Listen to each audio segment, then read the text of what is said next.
Good evening. I'm going to spend the first couple minutes here just getting the camera settings right. So bear with me for a moment. Let's say white balance. That about there.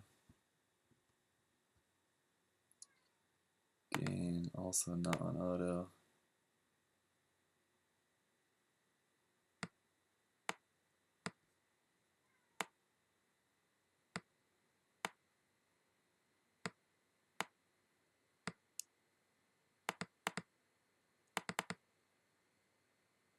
I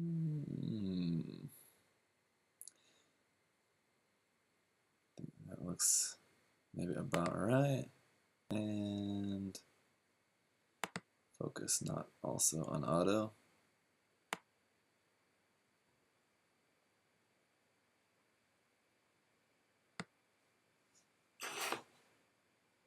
That looks pretty good.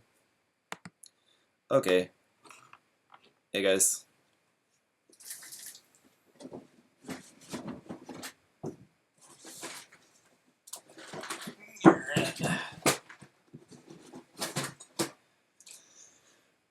I've got I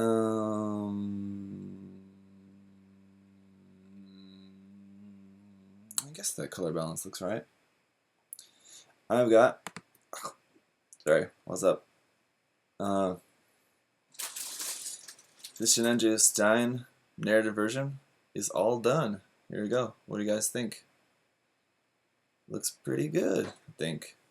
Straight out of the box, and it's a little small, but it's very nicely detailed. Hey, what do you guys think? What's up, Garvoy, Alex, Gert McDirt? How you guys doing? What do you think of the Sinanju Stein narrative version? It's pretty awesome. But we also might as well build the master grade while we're here. First up, here's the extra parts. No shortage of those. Let's put this guy over here. Uh-oh, what did I do to my sound? Got everything all situated in the box. Man, that master grate is small. What's up, Alex? I want to grab something to drink first.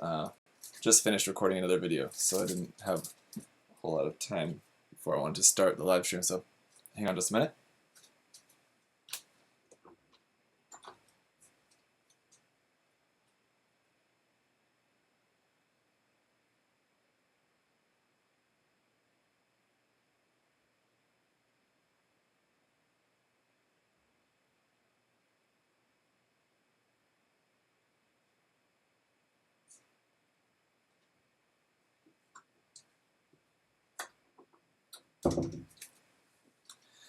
Also, switch chairs. My internet is bad? Is that true, Alex? Or good morning, Josaboni. Hi, do you have any Gundam unicorns? Charizard? 1, 2, 6, 3. Nope, I've got no Gundam unicorns to speak of, unfortunately. Not a single one. Oh, Zach just started the stream. Yes, I did. Ferrezi. And we're going to just jump right into it because there's a lot of kit to build here. And I want to go do some painting. So let's get this guy built up, shall we? No, I don't have unicorns. I have no unicorns. So,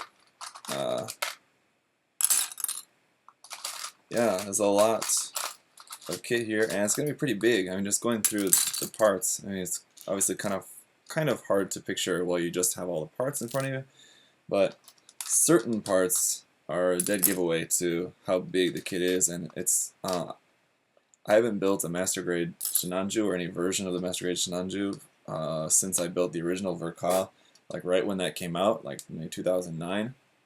2009 was when I first went to Japan for the first time, and the Unicorn and the Sinanju had just recently come out before that, and I hadn't even seen the OVA or anything yet, but I saw the Verka, Unicorn, and Sinanju there on the shelves when I was going around Akihabara everywhere, and of course they just looked so awesome. So I bought them both at that time and built them shortly after bringing them back to the States when I went back home. I was a university student at the time. First time I went to Japan was during my summer vacation between 3rd and 4th year of uni. The exposure is looking a little bright on this, so let me just adjust that. Bring that down a little bit. That's better. Okay. So yeah, as usual, guys. First off, just thanks for coming to hang out. Another thing is that luckily Alex is there in the chat. Alex, I don't know if you're going to be here for a while, but Alex is a moderator, so thank you, of course, as always, for that. But he'll probably remind you guys.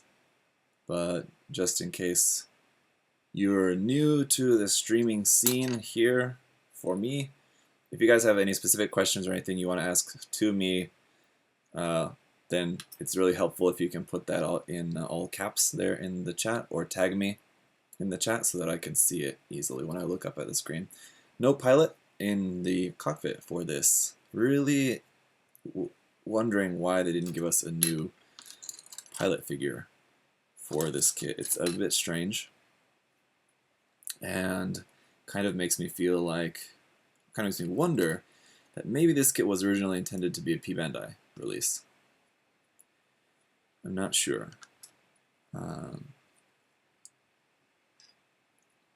Especially because they put out the HD version, so it kind of, I mean, you can imagine Bandai's like thinking being that they're gonna just put out the narrative version of the Stein in HD because we don't have any version of the Stein in HD yet. But then, oh, I did do that right. Okay. The Master Grade version is just a variation of the Master Grade, which already exists, to the Master Grade version as a P Bandai kit. I would not have been surprised about that at all. It's much more surprising that this was put out as a standard kit. It's nice that it was, but that also makes it strange because it makes you wonder about why there's no pilot figure. So anyway, it doesn't really matter too much, especially for like the seated pilot figure. It's the kind of thing that's so rarely seen in most people's builds, so it's not a big thing. There we go. Okay.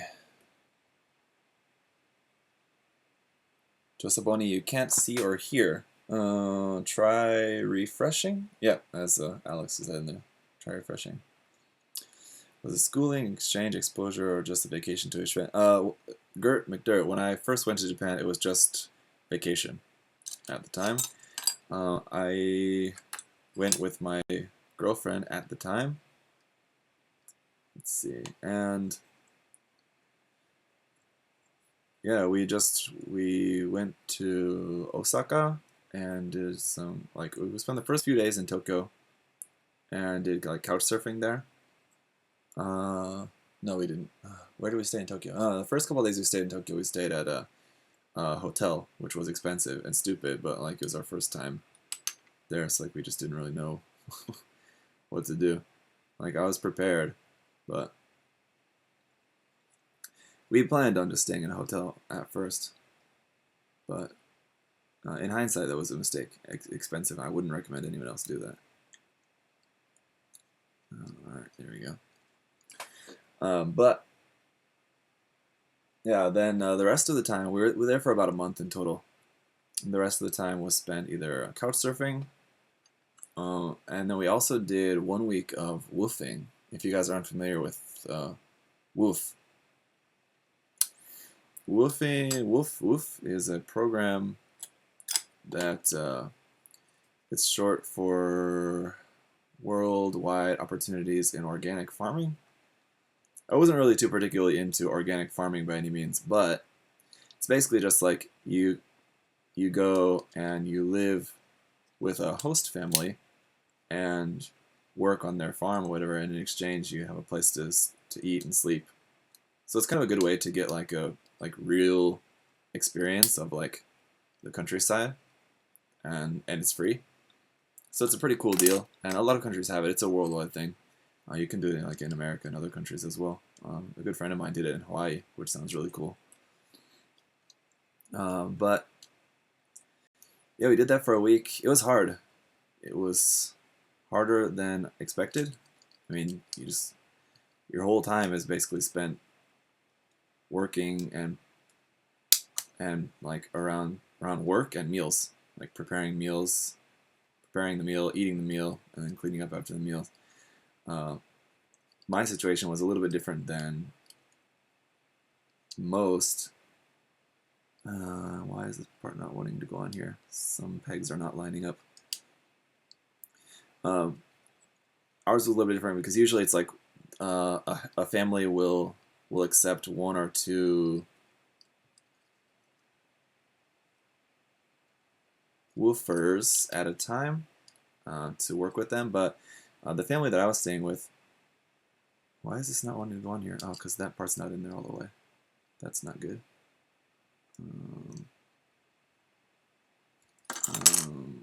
How much of this am I going to have to take apart to get that in there right? Damn it. Shit. Take this off. And push that all the way down into there. There we go. So my situation was unique in that the family that we were living with, number one, the father of the family was American, I think it was, but he was gone or dead or something. I don't remember what the case was, but he wasn't there anyway at the time. And so like it was just a woman who must have been maybe like in her 60s, and then her 2 sons. And her one son was in his early 20s, the other one was maybe late 20s. So anyway, they took like, and they had a second house. So what they would do is basically they would let all the woofers stay in the second house so that they could host like I think they had like 7 or 8 or something people at a time. And rather than just working on just the one farm, we would work in a different farm in the community every day. So whichever farmer in the community kind of needed some help, we would work at a different place each day. So it was pretty cool. But yeah, more work kind of than I was expecting. But it was still a good experience and really cool. Yeah, so if you're looking for like a good way to just stay in Japan for free and just kind of like soaking it up, especially if you're wanting to learn Japanese language, it's a really, really good way to stay in the country for free and just study the language. Because when you're living with a Japanese family, working, and just like with them all the time. So it's pretty cool. So I did that while I was there during my first time in Japan. Actually, we planned on doing that for longer than just a week. I think we were planning on doing it for 2 weeks. But my girlfriend at the time wanted to leave early because she just didn't, she wasn't enjoying the work at all. How do you remove nubs personally? God hands, sandpaper, knife. I have a pair of God hands but I don't use them. Actually,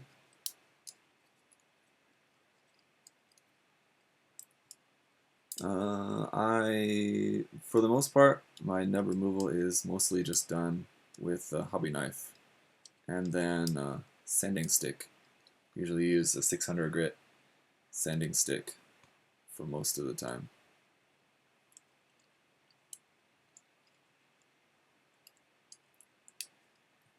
And that's pretty much it. That's like for just the building process. When I want to go in, like if I'm getting ready to do more painting, then I'll go in and do some more sanding, whatever, for painting prep, because you need to be more sure about your nub removal.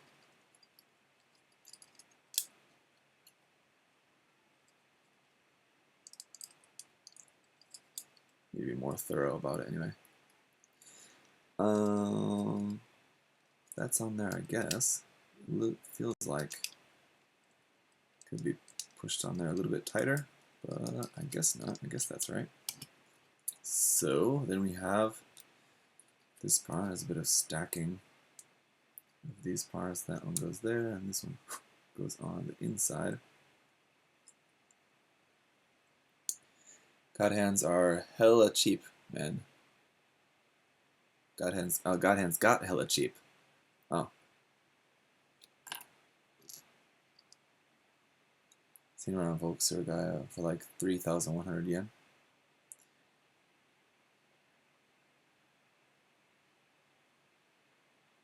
That would have been something good to pick up, Alex, for like a giveaway prize or something. Probably people would have been interested in that.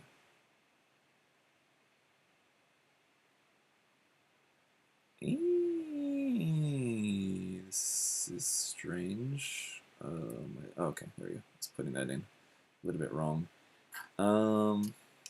So bottom cockpit hatch here, that should click. There you go. And the top cockpit hatch here should also click. There you go. And stickers. Where are my stickers at?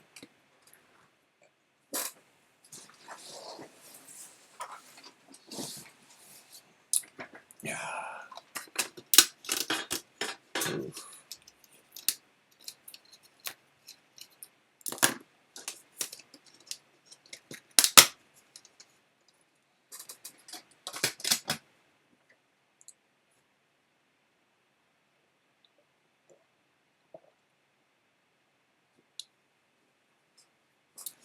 Yeah, they're not really necessary.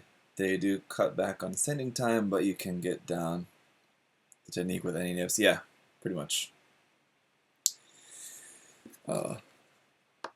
Expensive nippers are very much unnecessary.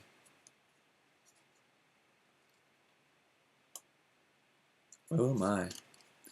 So quite the array of stickers that are required here for the chest. Going to put them on just for the sake of it, just for the sake of the review, to see how good they can look.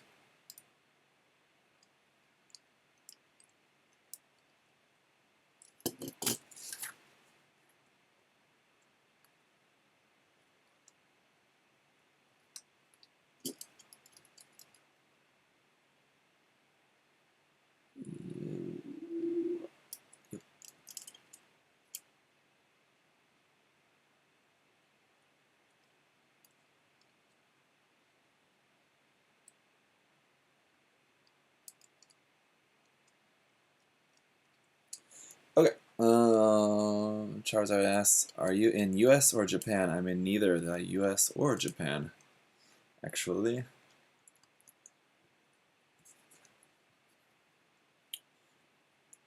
Four and five.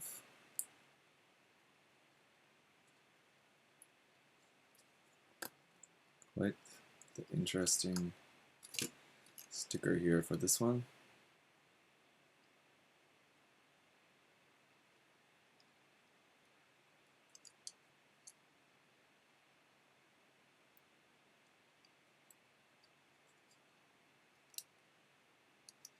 Honestly, I mean, if you're just building this to throw this up on your shelf, and be done with it.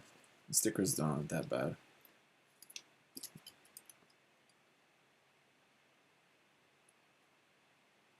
Seems like. For the chest anyway. We'll see. Maybe the arms are a different story, but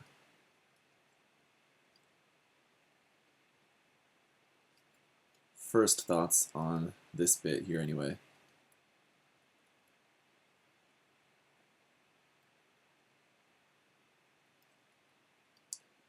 But oh my god, stickers are for noobs.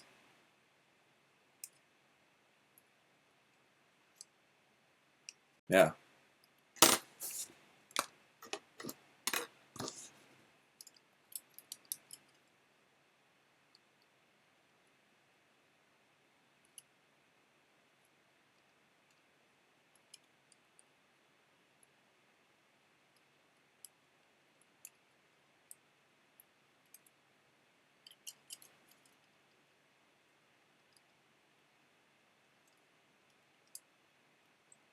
I never really understand why some other reviewers,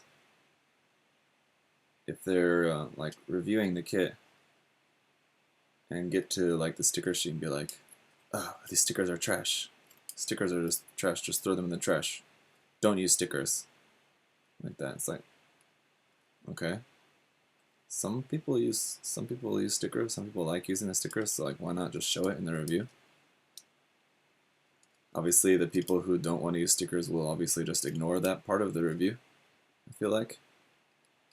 It's something that comes with the kit, so you might as well show it with the kit, in my personal opinion. So there you go.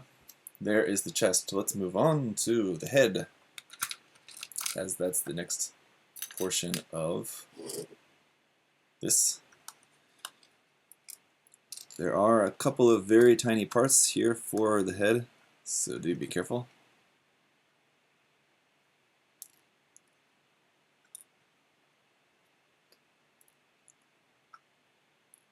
Especially the little bits for the Vulcan barrels, especially.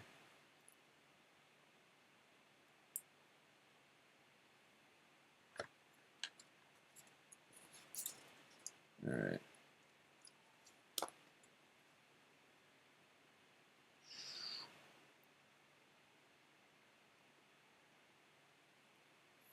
And then this faceplate gonna slide onto here.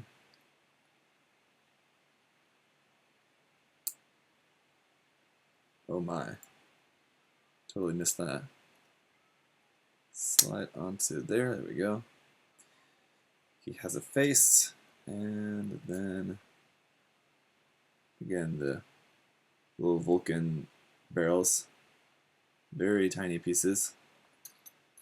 Really would hate for these to like shoot out of my hands and fly across the room because they'll be totally lost forever.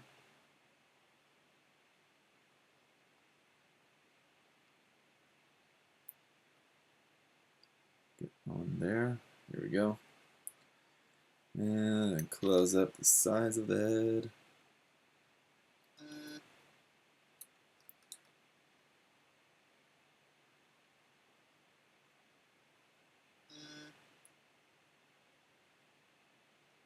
Huh, strange. I don't really like the V-pin stickers, V-fin sticker on the RG Unicorn. Yeah, those are unfortunate. Saw in a recent Gunpla delivery video that you picked up the new Hasegawa Mechatro chunk. Do you know of any other cool kits like this at Mechatro Wigo? Any of the other cool kind of weird, maybe a little bit lesser known kits, kind of like Mechatro Wigo, like that kind of thing, is what you're wondering? Like, can't really particularly think of any offhand.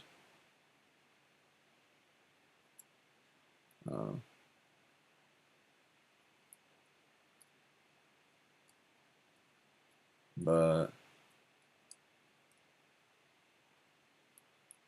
I don't know. If you just look around, you can find some cool stuff, I guess.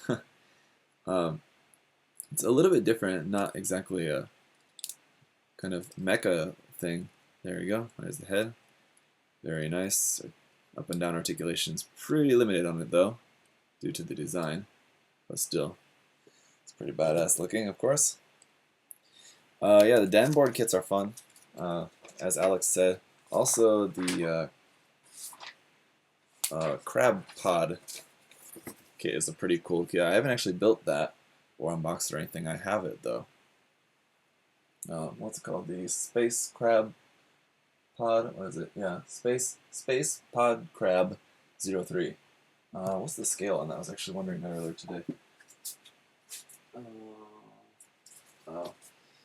It says non-scale, but I think it's something like around 1/35 scale or something like that.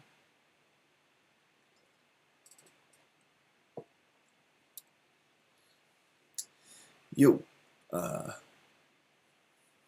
water slides for the Sinanju Stein narrative version? Yeah, there are. Picked up 2 Mechatro kits. Alex, you picked up 2 Mechatro sets in Japan. Good job.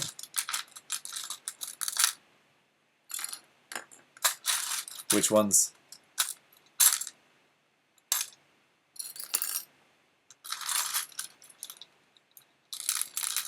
Interested to know. So, Gino, how's the Tristan going? It's in the epoxy sanding stages, so we'll probably work on some more of that tomorrow night. But it'll still probably be at least a week or so till you guys see another work in progress video for that. Got kind of a bunch of stuff to do for the next few days. So I'm going to be working on that, but as I said in the last episode, basically what I'm working on right now is just kind of a lot of stuff that I'm just going to be kind of doing, time-consuming stuff that I'm going to be doing off camera. Okay. I'm sure there was a little tab bit in here. So next thing we're building is the arm. So let's start. This guy goes like that. And close this up around there.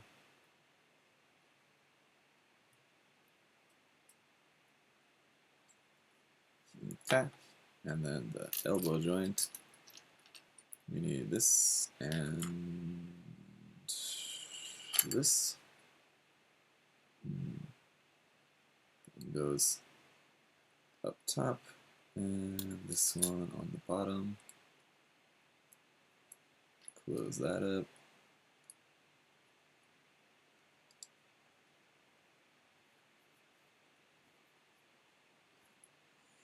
And these piston parts.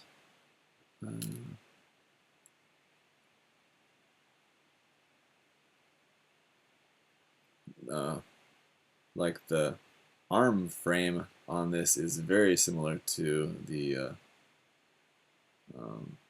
2.0 Gundam frame.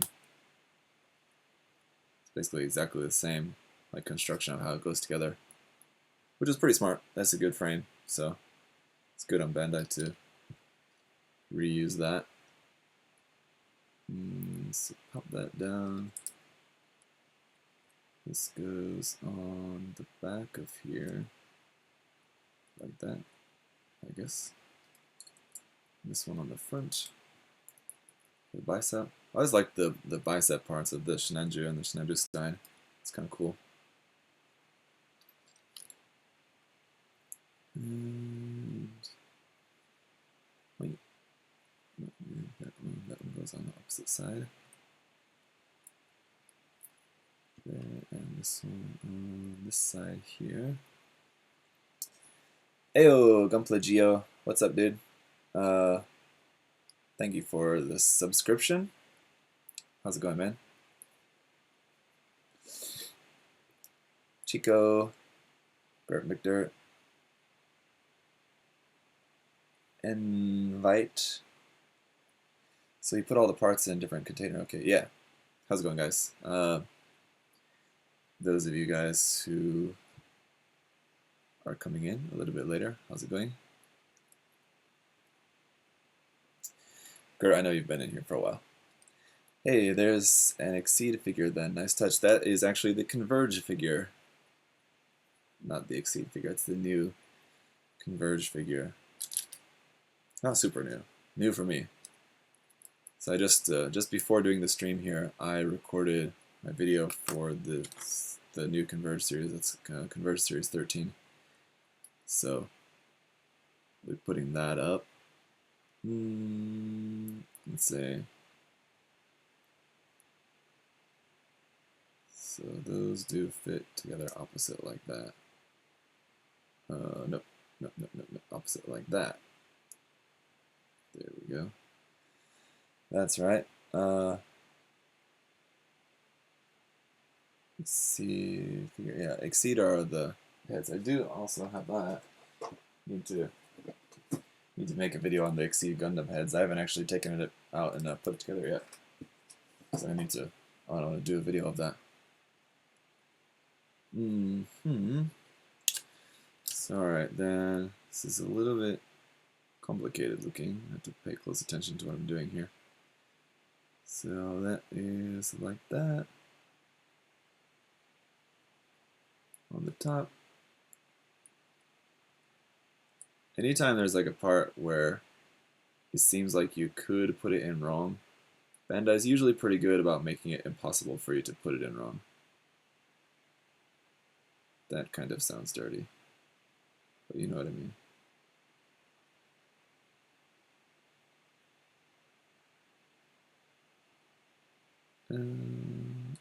Am I? Yeah, like this one. I was trying to put it in the wrong way, and it wasn't fitting. So there you go. If something's not fitting in the right way, just turn it around the opposite way. Chances are you're probably just putting the part in wrong, incorrectly. So there's that, I guess. Okay, that's fine. We have some stickers. Let's take a moment to put on the stickers on this part here then, I guess. Number 9. Okay, is this one just kind of wraps around the whole thing. I hit up 2 gotchas and ended up with 2 G3 heads. Turns out the regular Gundam heads are rare. Oh, I got 2 of the regular Gundam heads, Alex. You can trade me one of yours.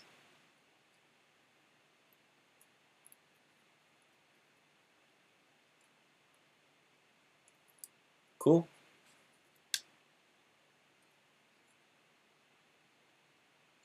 Give me one of your G3s and you can have one of my regular Gundam heads.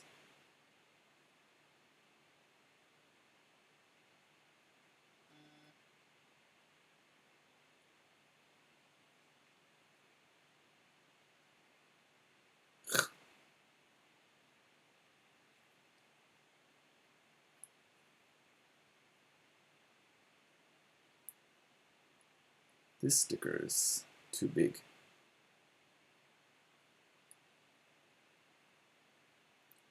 Got a full set, picked up 2, and got lucky at Yamada Denki. Oh, so you did get the full set. Wait, what?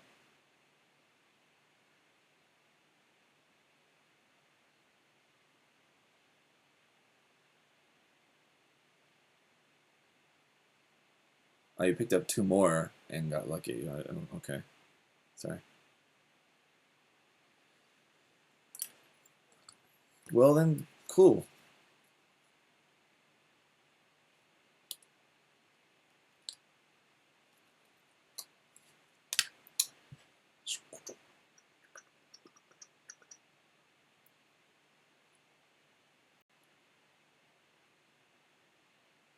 I like doing a reverse wash on these parts to paint them. It's not difficult, but I do wish that they would make them a little bit more pronounced.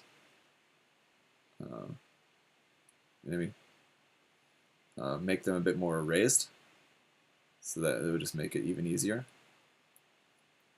Because they're not raised that much.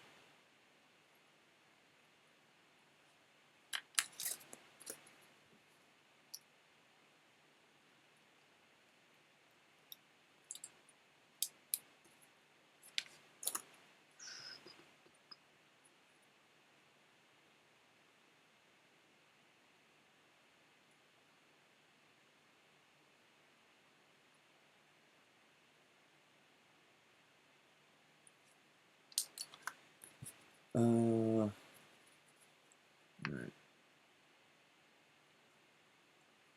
What day is this? Saturday, isn't it? How's your guys' weekends going? I'll also tell you that after this, the next streamed build is going to be the Stormbringer. I've already got it all cut out, all the parts already, cut off the runners and all cleaned up, all the nubs and everything. It's ready to stream, but I'm probably going to, I don't want to stream 2 nights in a row, so I'm probably going to stream that maybe Monday night. It's Saturday night now. Maybe Monday night stream the Stormbringer. So look forward to that. It's going to be a few master grades in a row, actually. It'll be this, and then the Stormbringer, and then after that, probably the Qblade Damned after that, or the F91 with the backpack bits.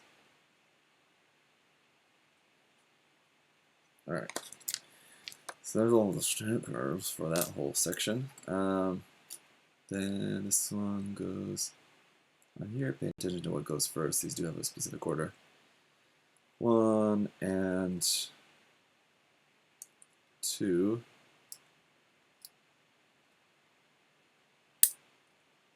And that one, and 3 is this part.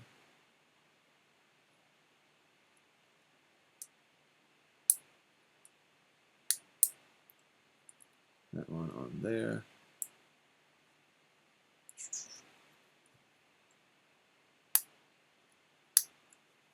There you go. And alright, so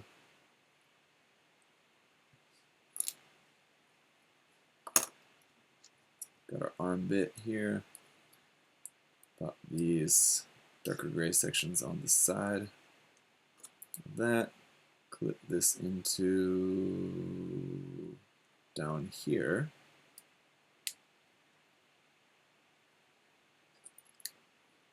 Put on the wrist part.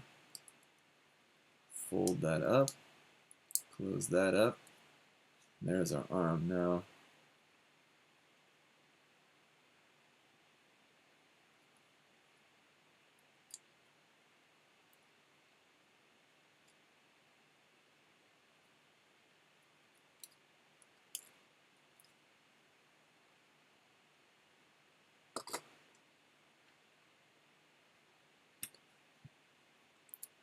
This does have an extra hand, the fixed posed trigger finger hand, which I'm pretty glad about.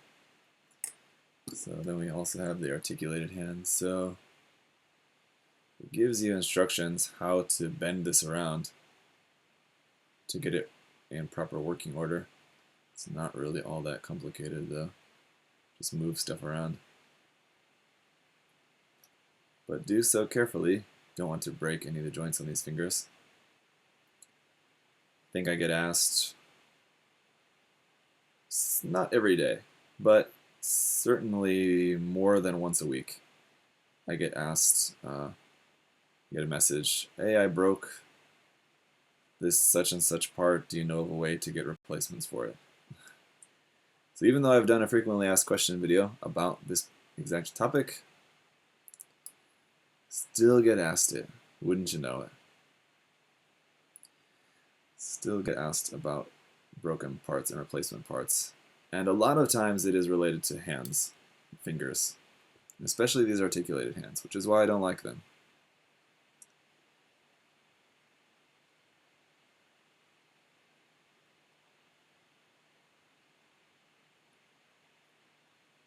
They're easily broken and just don't really look any better than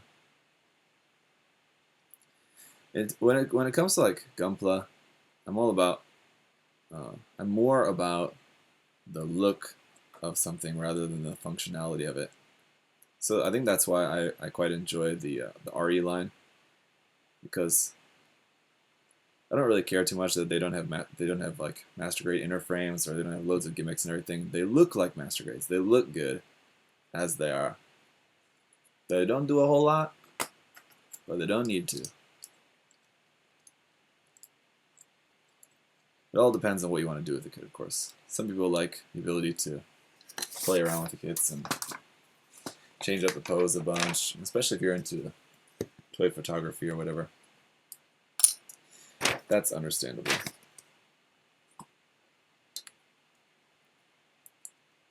For me, I just want it to be able to stand up and look cool.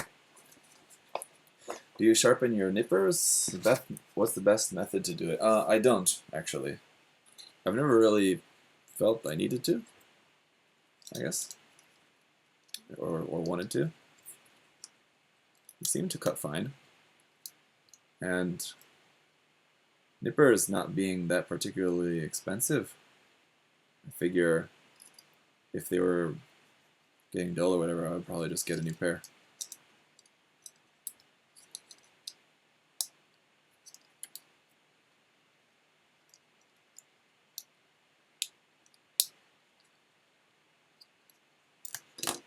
Also have the parts for the beam sabers here. I'm just going to build at the same time. You actually build the beam sabers much later on in the construction, but seeing as how they go into the arms, I just wanted to build them at the same time anyway. That said, how does that fit into there? Just like loosey-goosey like that? I guess so. So I'm going to put it in there for the time being. Fits anyway. So, shoulder armor on first. Shoulder armor on first.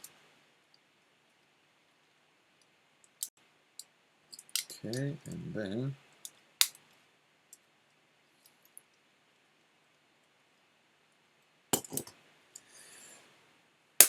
there we go. What do you guys think about that? Alright, so far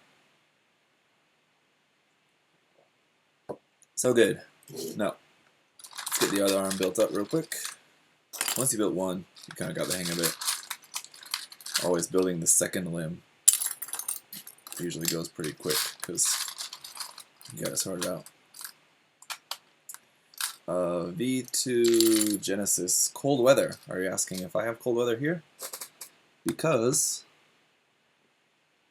yeah, it's cold. It's winter here, but it's not that cold. It's not like as super sub-zero freezing as I've been hearing it is in the US. It's really not that bad here. Ah, yeah, that's where those little tabs go. They go in the beam sabers. So I need to take that beam saber back out. That means I got another little rogue tab bit floating around somewhere in here.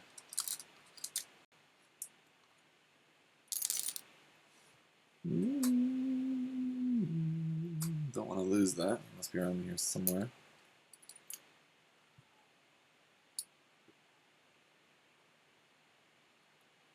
Hello!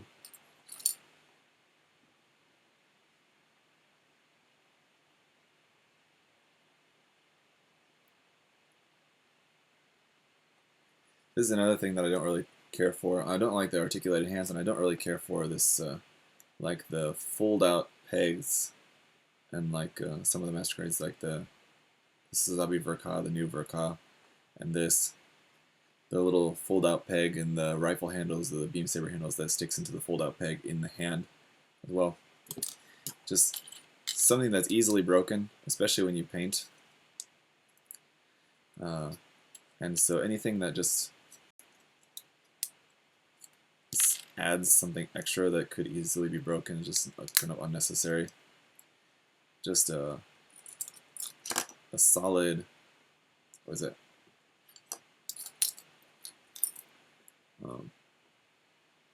It's a solid fixed pose hand with just like a peg in it, so like with an HG. The peg that fits into the weapon handle. That works perfectly fine. If you, for whatever reason, wanted to have like the weapon on display and you didn't want to have a peg on the handle, you just slice it off. Or if it's the opposite, like a hole in the handle, just fill it in with a little putty. It's not that hard. Or you just don't Or you just leave it.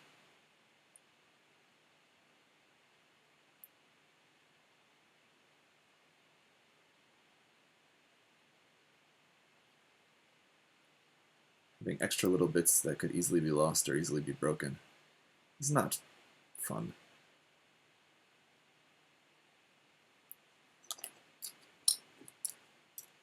That's just one man's opinion. Unkept Herald, hey Zach, been watching you on YouTube for a while. Happy to finally watch a live stream. Thank you for watching me on YouTube and for watching this live stream. Much appreciated. Glad that you could. I know the time is not ideal for everyone, considering that something like 40% of my YouTube audience is in North America, and this particular time is very early in the morning for a lot of you guys in America, so I know people are either like at work or at school or sleeping, so it's not really a good time for streaming for my American audience, but it's unfortunately for me just the only real option that I have, so there's not really any way around that, unfortunately.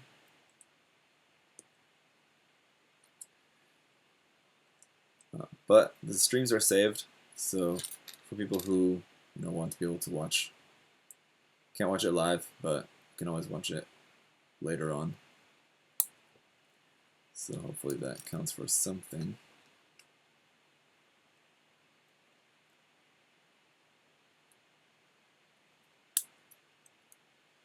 Shoot, and shoot.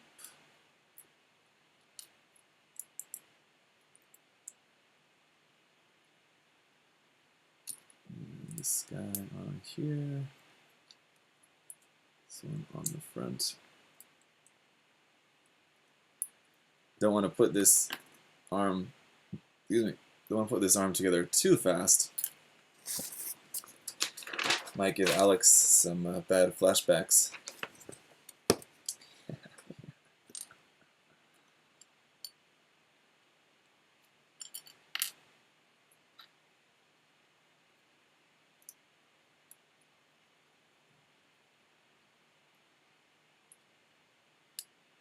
If you guys haven't seen,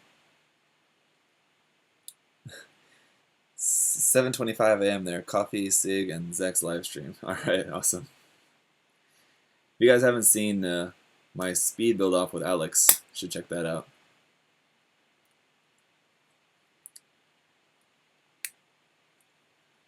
Flashbacks of my quick building.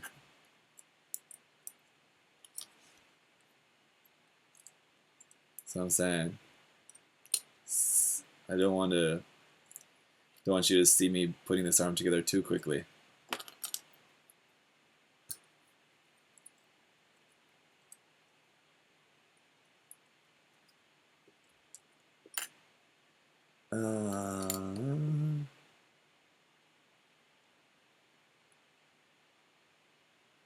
That's backwards again. I cheated with the red hoodie. Nope.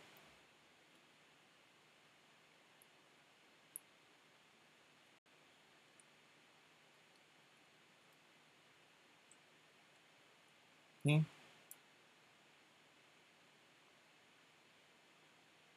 Come on then. Should go like that, right? There we go. How was the victory dinner? It was good. Actually, don't think that. I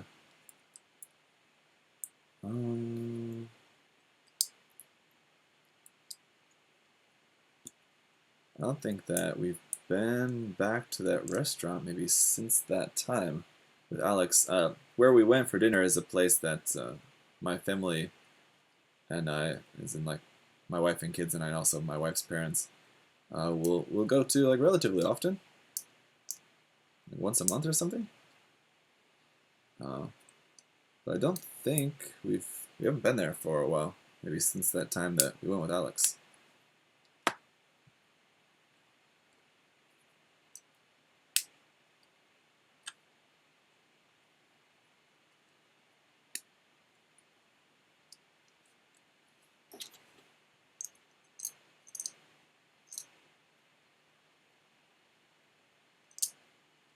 Is that right? The beam saber should just be kind of like loosey-goosey in there?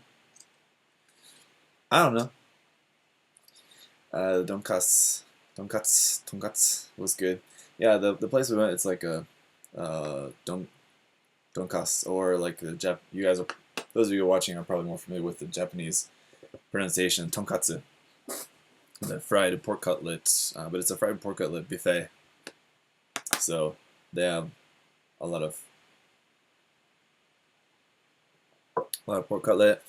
Then there's also like other stuff there as well.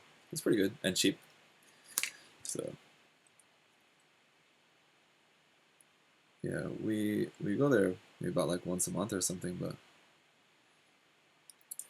in January we were on vacation for like the first half of the month, so there's that.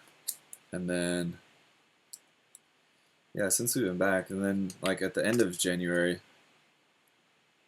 and beginning of February has been like Salah season, or like the Chinese New Year here in Korea and throughout Southeast Asia. So it's just been kind of like holiday season, but I'm sure we'll probably, and also my wife's sister had a baby at the beginning of the year and is staying with my wife's parents at the moment, so we're not really going out to eat with her parents much, because we're just kind of like staying at home because the wife's sister and baby is there.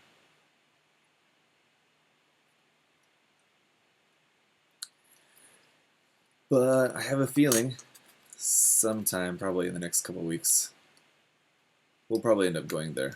We'll probably end up going out for dinner there again, probably sometime pretty soon. It's inevitable.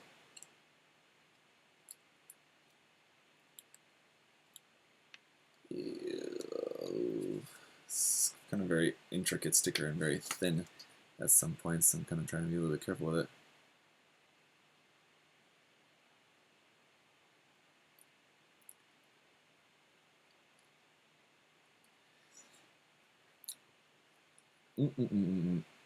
I walked right into that.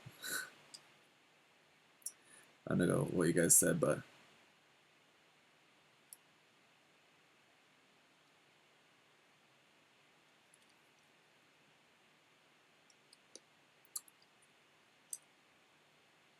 the other day, when was this? I think not the other day, it was yesterday.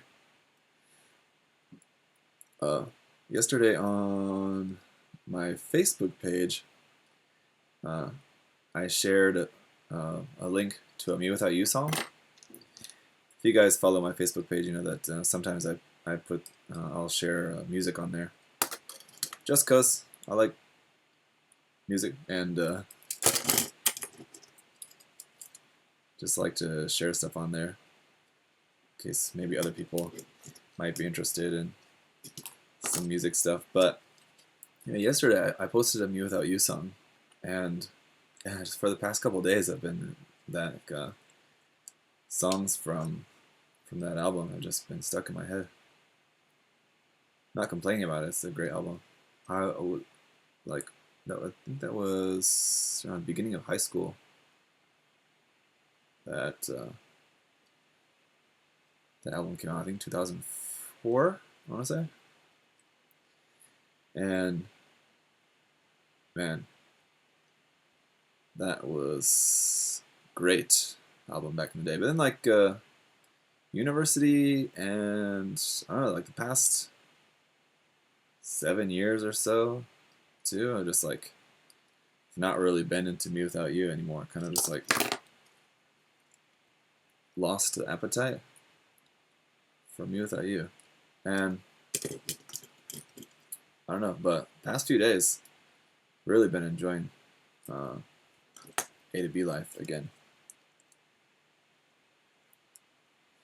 If you like dual vocal thing,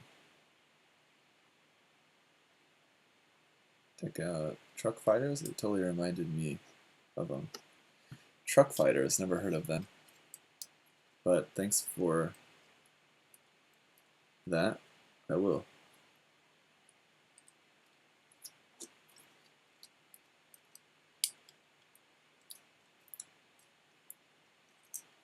Alright, there are Arms. You done? Oh, that's silly. Shoulder came off. Oh, and the shoulder came off again.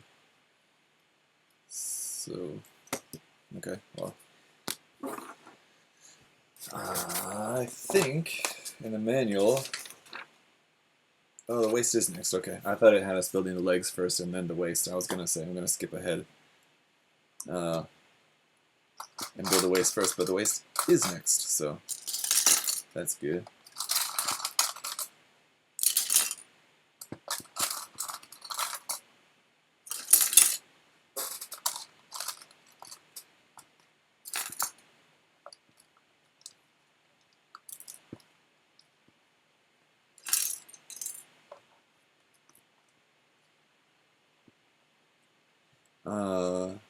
They're in the vein of Kiss, maybe early Queens of the Stone Age desert rock. Okay, interesting.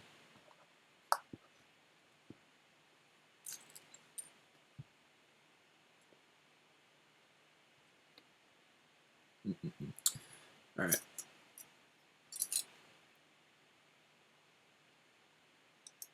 I never really got into Queens of the Stone Age. Of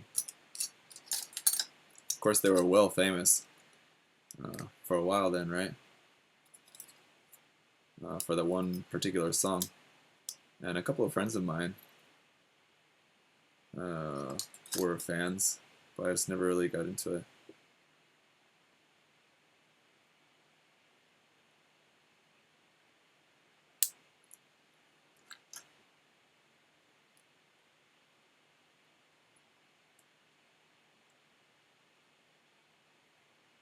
The thing too about Me Without You is I feel like it's a band that I think like the albums also are kind of greatly helped, or like can really get a better feel for like what's going on into the music if you know a little bit more about like the personal life of their frontman and like kind of what he was going through at like certain times. I think like if I remember before writing A to B Life was like he had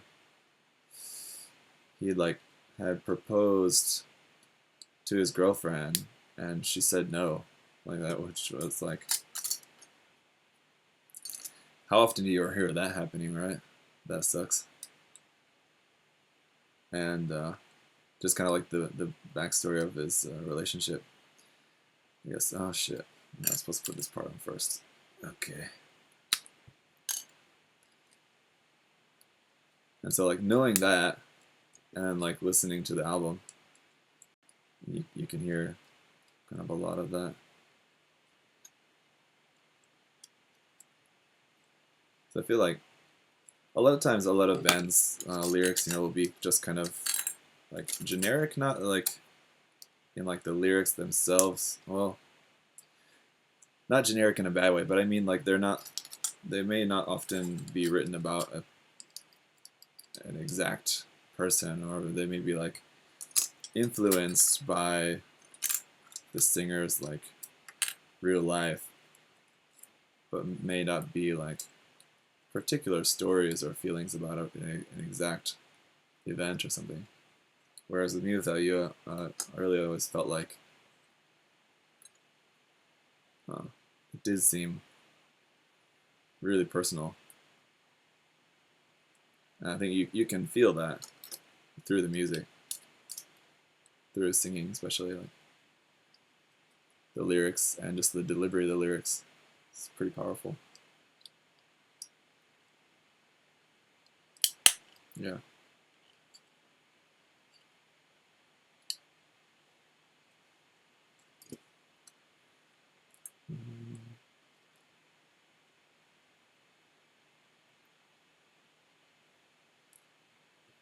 These tiny little vent parts that need to go in a certain way, and there's different ones. I want to make sure I got the right one on there. Okay. And oh, that's what I was gonna say. Where do these other ones go? Then they go on the side skirts. So that just goes on there. Front skirts just pop onto here. Where's that front skirt go?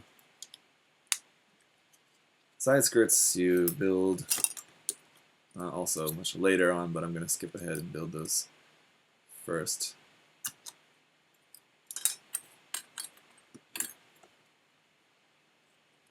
So Zach, what's your opinion on the Gustav Karl? Let's talk about the Gustav Karl, because I really like the design of the Gustav Karl in general. I am a little bit worried about how the kit looks, though. The kit looks a little bit too chunky, possibly. It's meant to be a chunky design, but from what I've seen, like pictures of the kit, I don't know if I really like the way that the kit looks. Is anyone else feeling that? Is anyone else feeling that these skirt armors seem kind of loose? I'm a little bit worried that these are just going to like fall off constantly.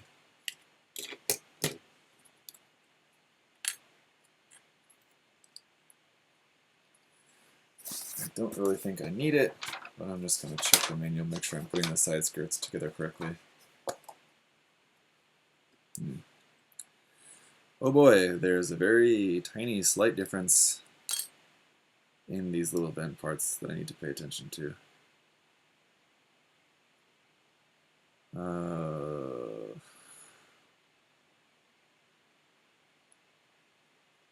What? I think that's right. That looks right.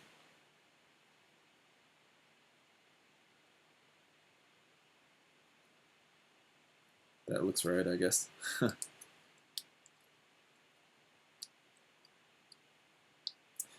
Too thick, yeah. Like it's gonna be a brick. Yeah, and I mean, it's not a surprise that it's thick. I mean, we know it's a thick design. It's a really chunky design. But yeah, the HD, it looks a little bit too much, I feel like. So yeah, I don't know. I'm a bit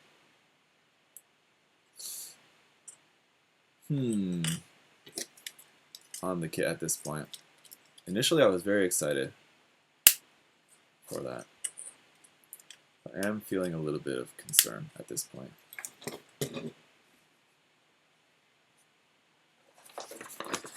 Alright. Let's get these legs built. Fourth thick boy of UC and BG. Well, it's BG.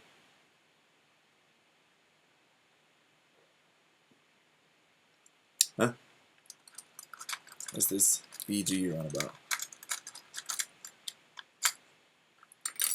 Big gun. Boy George.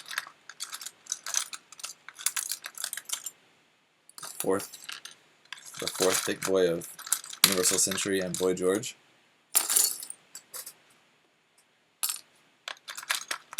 Beginning Gundam. Is the Gustav is the Gustav Karl in Beginning Gundam? I did not know that. Never have I ever watched it. Opinion on the incoming Dynamis MG? I think it looks cool. There's recently an image put out of the Dynamis, and this is a good reminder that I really need to get to work on this month's episode of Gunpla News. I need to do that. But there's a picture recently that was put out of the Dynamis like laying on his stomach for like a laying on his stomach sniping pose, and people were not really pleased how like the stomach joint, how it's able to do the pose well, which is I think is pretty awesome, but like the stomach joint like completely comes apart like in the stomach, like it looks really weird. Seems like people were not really pleased about that, but I feel like it looks fine. You're not going to see the stomach when it's laying down anyway, so again it goes back to what I was talking about earlier. This needs to look good, And when it's laying down in the pose, I don't think you're going to really notice something like that. So anyway, alright. Got a lot of parts here for the legs. And especially one particular part that I need that I can't seem to find. Here it is. Alright. Maybe if I just kept touching parts long enough, I would come across it. So that goes in there like that. And then fold it up into there. I'm going to put that up to the side for a moment. Oh yeah, do you also have an opinion on the Maganak that will release in May? Yeah, looks cool. I'm excited about that. I like the Maganak design. It's a cool grunt suit from Wing. I'm glad that Bandai is finally getting around to doing some of the Wing grunt suits. Master grades would be cool. A Master grade Leo would be appreciated. At this point, it doesn't really seem like Bandai is really interested in doing that. But who knows, right? That could still yet come out. If the high grade like sold really well, then maybe Bandai realized like, oh, it seems like maybe people might go in for a Master grade version of this.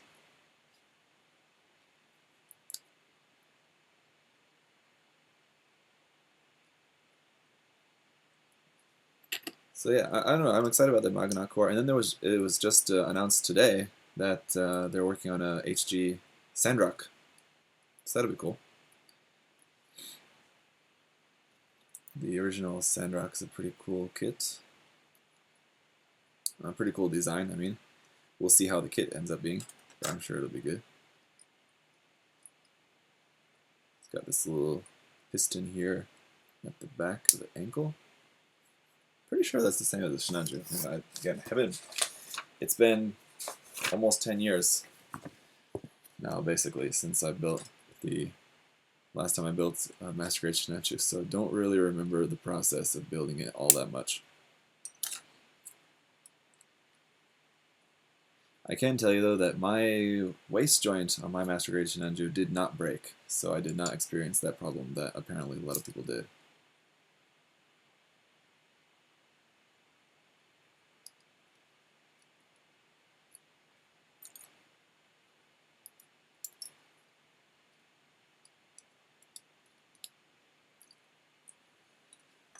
Alright, definitely got a very large foot here.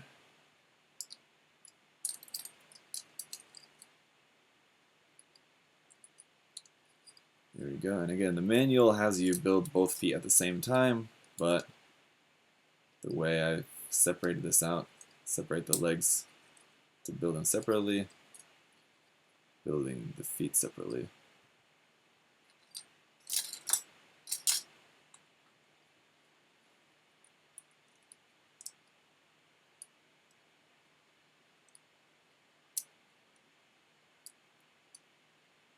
Yo, get on there. There we go. There's a rumor about the black Girazulu Giradoga Cars type NT that will be in P Bandai. Mecha Guy Katsu says it's the same frame as the original Sinanju. Yeah, I know that the frame. I mean, I've just posted my unboxing for this kit last night. As you may have seen in the unboxing, I went over what all the runners are from. See, I know that the majority of the frame is from the Master Grade, the original Master Grade Sinanju. But while I'm building the kit, everything's already cut off the runner, so I don't remember which parts came off of which runners. So like for the ankle joint, for example, I was just trying to think if I could remember if that's the same ankle joint from the original Master Grade Sinanju or not, or that may be parts from the Stein. I haven't built the Stein before, so I don't know. I can't remember offhand which parts would maybe be new, which parts were new for the Stein. If that particular ankle joint, for example, was from the Stein or the original kit.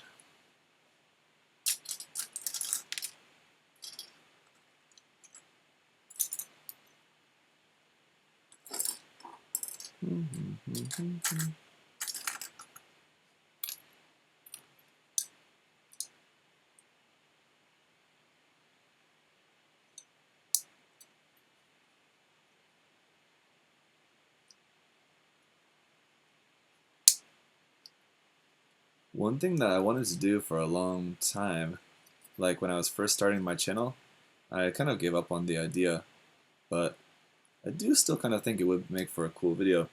It's just kind of like a very introductory video, just kind of explaining about Japanese katakana, because like I feel for anyone who's like really into Gunpla and just like the hobby in general, the ability to read katakana is not super important, but it can be useful, it can be helpful, and learning katakana is really quite easy. I think katakana and hiragana are, of course, the simplest versions of Japanese to read. So I've mentioned it in videos from time to time that I recommend people to learn how to read it. It's not all that time consuming. You don't have to actually learn any Japanese, you just have to learn how to just read the alphabet, basically. So I always wanted to do a video, just like a kind of basic introduction to like what hiragana and katakana is, and just like a simple way to learn katakana. Because you could do it, you could learn in a week, at least just how to read it. Enough to be able to just like read stuff like in the manual, or just like easy stuff. It's used a lot, especially in this hobby, because they're using a lot of like made-up words. Katakana is used for non-Japanese words. It's like where they don't have their own Japanese word for it. So especially like all the Gundam names are all just made-up names, like except for like the Hyakushiki. It's like one of the few designs that actually uses Japanese kanji. Most of them just use katakana. So if you can read that, then you can like read all the Gundam names and everything in Japanese. See like how they're spelled, how they're pronounced in Japanese. Again, not really necessary for just the exercise of building models, but it can be cool if you're interested in like following news and things like that, especially if you're seeing stuff like Japanese Twitter posts and things like that about upcoming releases or whatever. You can read certain bits and things like that. So.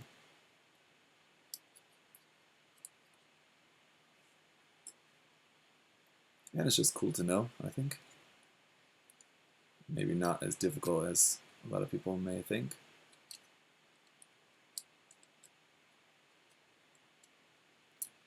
You guys seem to be saying that you support the idea, so I'll have to think about that more. Some more. That said, there's a lot. There's a lot of videos that I would like to make that it's just time consuming. I'm working on a limited time schedule. So if you want to see more cool videos like that and just kind of cool videos in general, then subscribe and check out my Patreon page.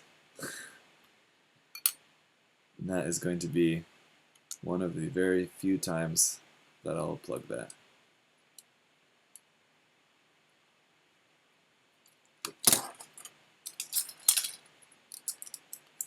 Yeah, I have not made it a secret. I have not kept it a secret that I would like to do this full time, and I think there's a lot of stuff that I would have a lot more time to do if I could do this full time, but That's tricky when once you've got a family, you've got responsibilities, so need to think about that.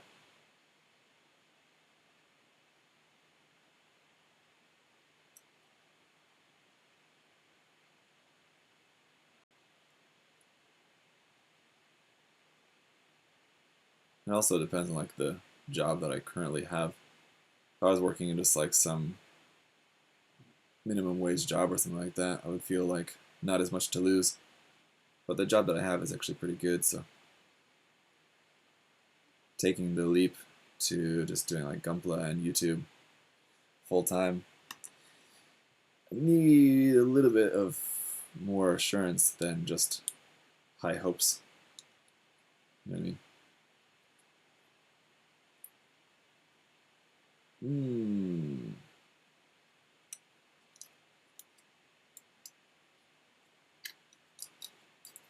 And smash that like button. That's right. That's exactly right. Thank you for reminding me. How could I forget?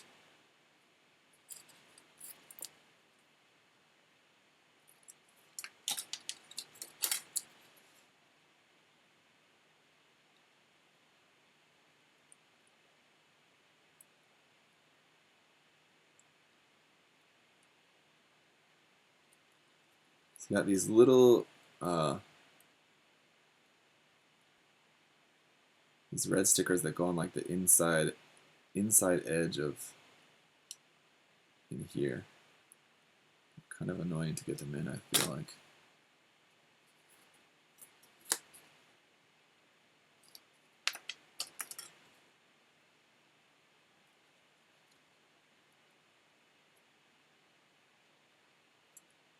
But again, I'm going to do my best for the sake of the review. Not too difficult, really. It wasn't that all that hard to get that in there. On the opposite side, we got 13 on the top.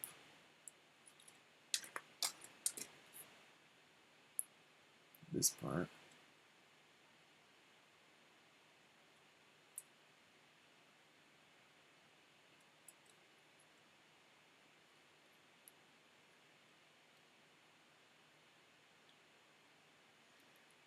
That said, Gert McDurdy said you've never checked out the Patreon. I'm actually just about to. I'm planning some changes to my Patreon rewards at the moment, so if you or anyone else watching right now is inclined to go check out my Patreon page at the moment, just keep in mind that the rewards are about to change. So if the rewards are anything that you're like specifically interested in, just give you a heads up on that. I already told the guys who are my current patrons, I already let them know about that, but the changes are not completely decided quite yet, so I haven't updated that yet.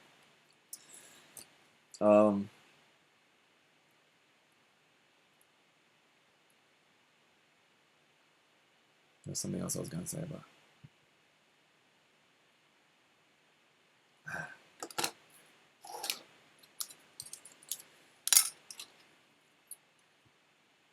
So we got this little cap in here. Cover that up, cover that up. Goes on there. On the opposite side, we've got this little bit here.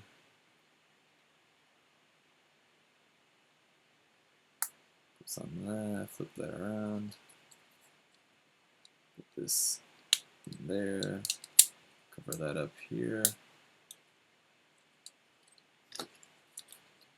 Put this onto there.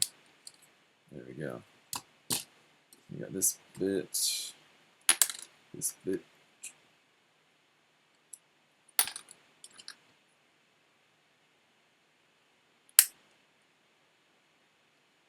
Sorry. Call Me Jerry asked, Zach, any plans on painting kits using some Watanabe shadings? Kind of, yeah. Actually, recently, maybe not Watsunabe. I don't know.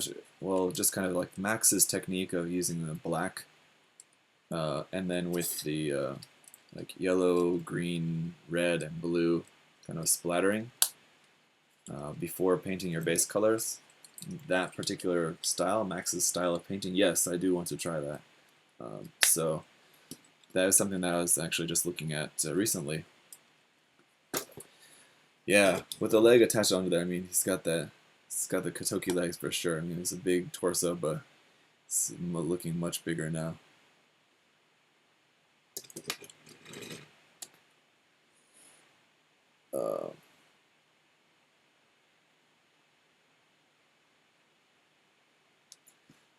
But yeah, doing some, and I want to do just some more Matt K style painting in general, like Ko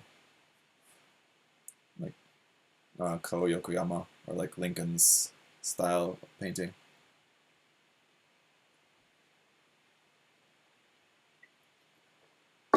Yep, that's something that I want to do more this year. In what was it? My video talking about like my plans for this year. I mentioned about how one of the things that I want to do is try to work on some more like weathering techniques and things like that. So that'll just kind of be part of that.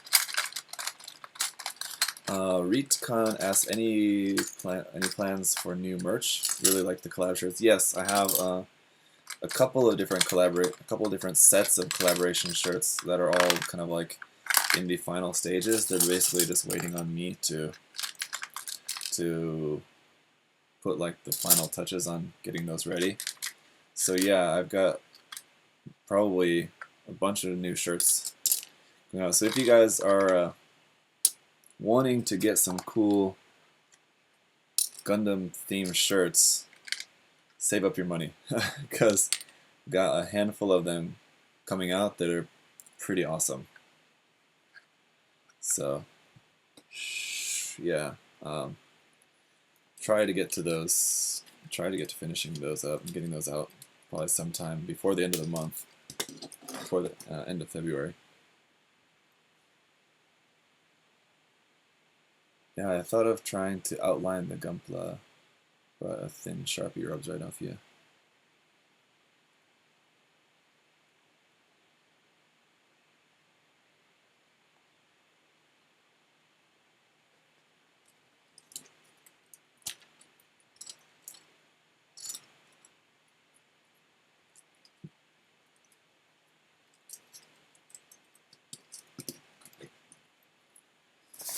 Alright.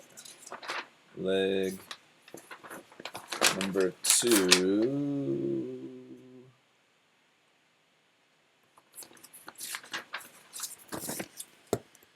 Leg number 2, let's hit it. Alright, so we need this guy, this one, this one, not that one, this one, need all these parts, and this part of the foot goes, that's not right, here, and this part in there, fold that around, and this part is like that. Need this bit, and here. It was right in front of me. That one in there. So up here.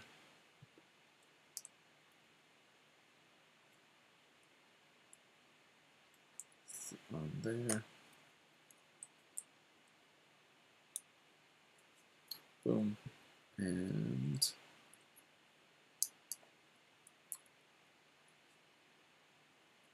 ah.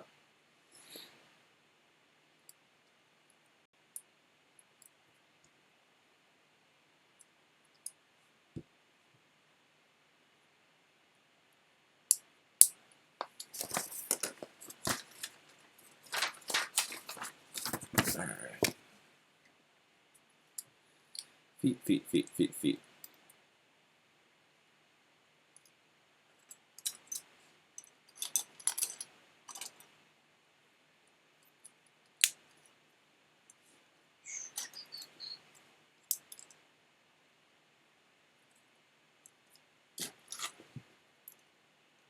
Trying to set like a speed record, building the second leg here.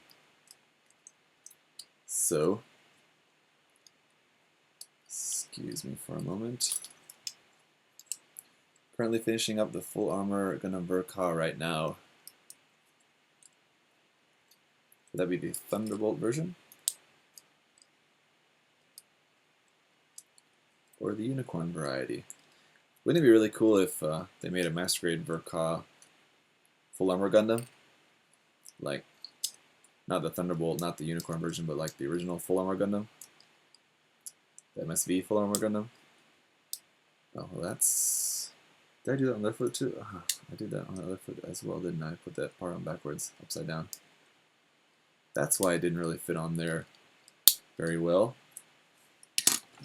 I didn't notice that it looks completely wrong. Oopsies.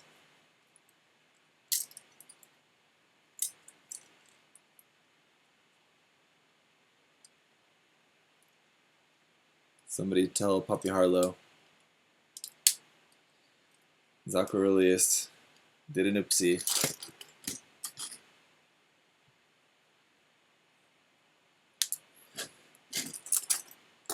Alright. This guy on here.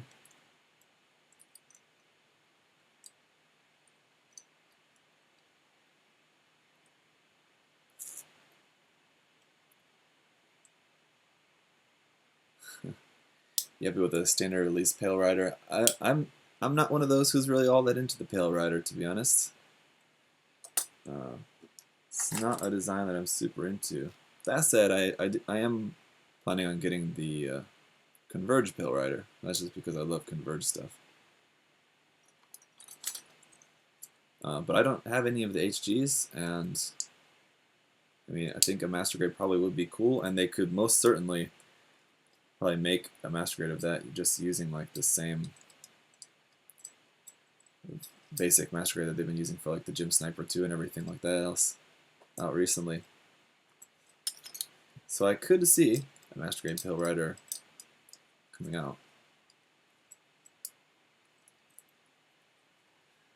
Probably as like a P-Bandai thing.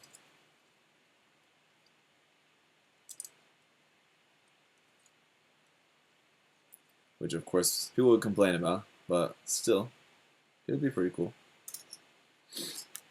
Even as someone who's not super into that, it would probably make for a nice Master Grade kit.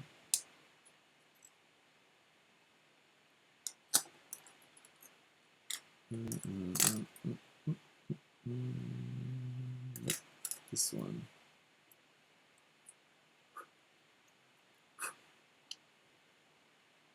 And that there.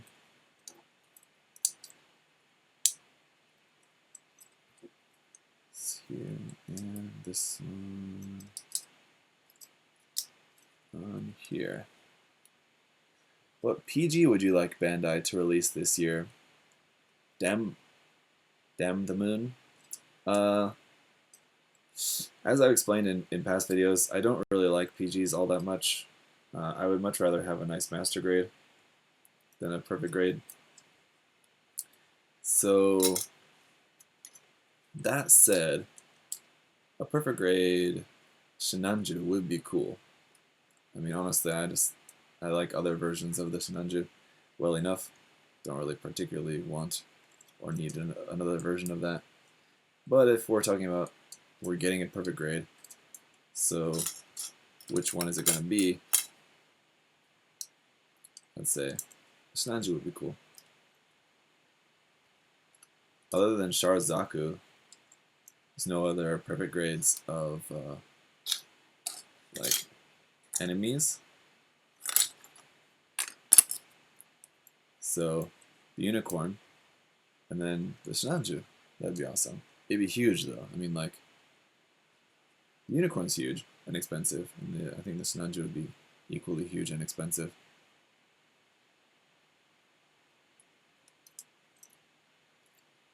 Still will be cool though.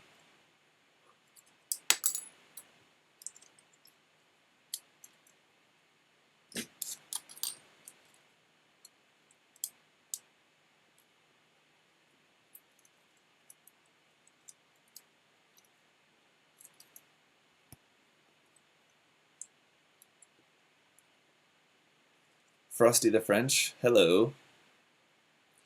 I like a PG gym-based kit. That could be cool. And that little part is not pushed on there all the way. Okay.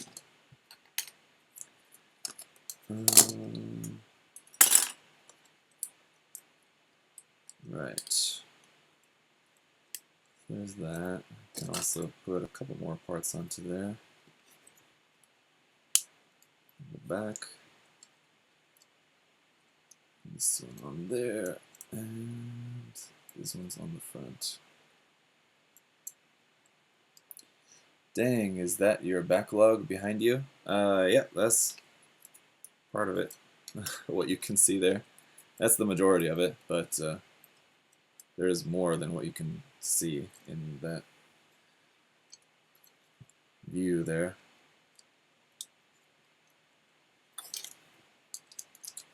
It's kind of a lot, isn't it? I need to put this part here first.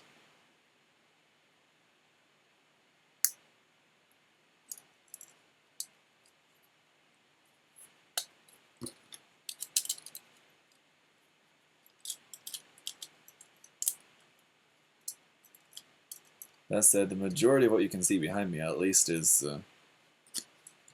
all built, just not painted, of course.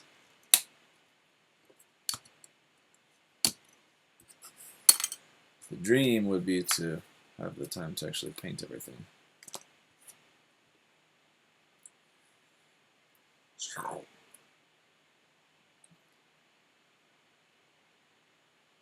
Alex, don't encourage them.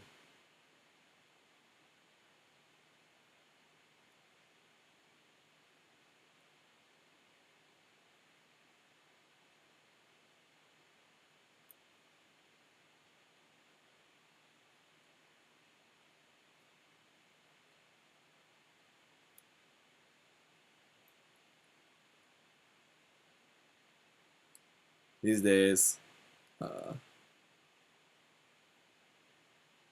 days, I'm trying to be a little bit more conscious about what kits I want to get, like, for reviews, and not if it's like if it's a kit that I'm not really all that into, I'll be more inclined to just skip it and not bother reviewing it. These days, a lot of that is just due to the fact of just how many kits I have. Of course, one option would just be doing more giveaways, just like giving away kits. If I get a kit for the, like, pretty much just for the review, and I'm not really interested in keeping it for any reason, I could just give it away, which is true, but that's just kind of just more trouble for me. So obviously, I'm already very lucky to just have the option to be able to choose, okay, which kit do I want to review or not. Like, I don't take that for granted at all.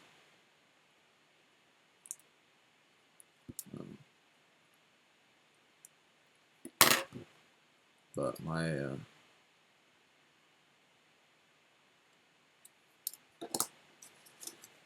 big thing, of course, is having cool stuff to share with you guys. So if it's down to reviewing a kit that I really don't care all that much about, or using that time to work on a project that will include me being able to make like a work in progress or tutorial kind of video to share with people, I think that's much more beneficial.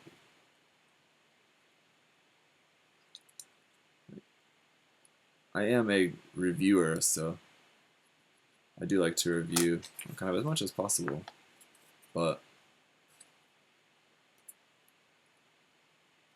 there are, at the same time, there are plenty of other reviewers out there.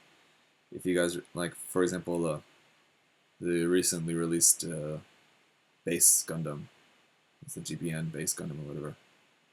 I skipped that. I kind of was interested in it, so I contemplated getting one and reviewing it, but I just thought, nah, like, other people will be reviewing it, so if you're really interested, there's other channels you guys can watch for a review of that. I'd rather spend time working on other stuff.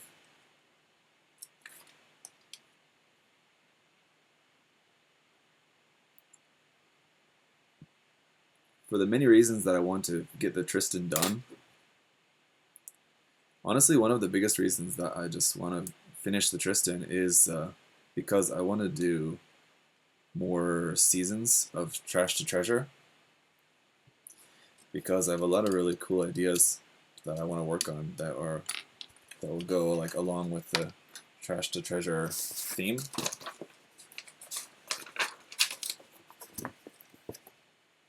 So in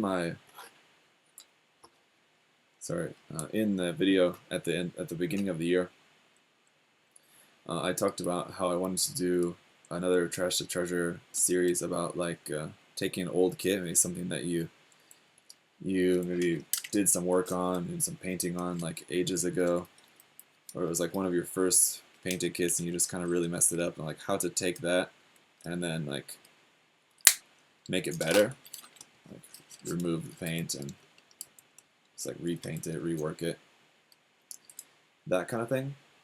That's an idea that I want to do for a future series of Trash to Treasure. But another couple of ideas that I'm working on, or that I'm not working on yet, but that I'm thinking of that I want to do for that. There you go. The big boy is done with the big legs. Now let's build the backpack. The other series of Trash to Treasure that I want to make, one would be what to do with an incomplete kit. So like say your friend gives you like old broken kit, but it's like missing some like parts. It's like missing like a substantial amount of parts. Just what you can do with a kit like that. I think that would make for a cool kind of Trash to Treasure series. And another one would be scrap parts. So just taking your like actual trash from the kit, getting just like all like scrap leftover parts from kits. So like after you've built a handful of kits, you kind of start to acquire more and more of just like leftover parts. Hopefully you're keeping them in like some sort of bin or something, not just actually throwing them out. But so like building something entirely from scratch using just like scrap leftover parts, I think that will also make a good Trash to Treasure series. So I want to do that stuff. I want to make those series.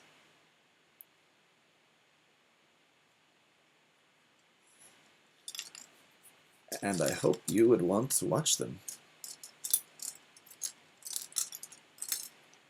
I know just from creator's perspective that like tutorial kind of videos perform really well. Just from the standpoint of like positive feedback, people enjoy those kind of videos, and just like from just like numbers, on the numbers basis, just like number of views, like that. So like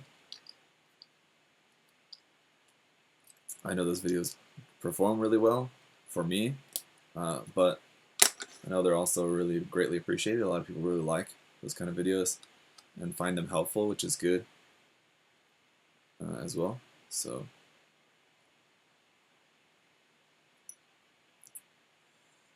the more I can make that kind of video, this is better.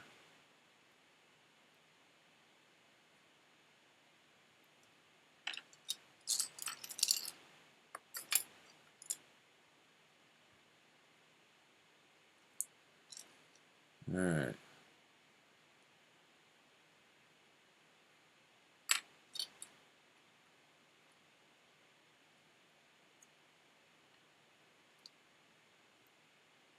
Ooh, that feels very loose. Don't like that. The thruster bells feel very loose on here.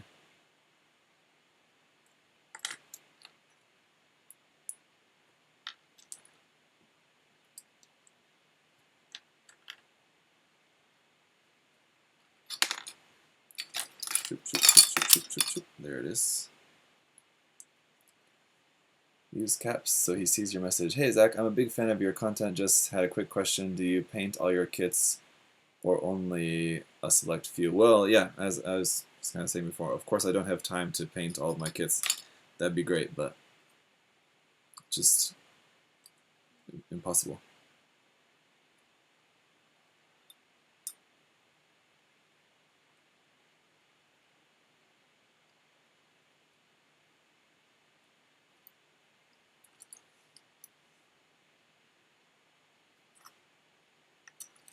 Did I just do an oopsie? No, I didn't. That's just, this is the center part. Okay, that's fine.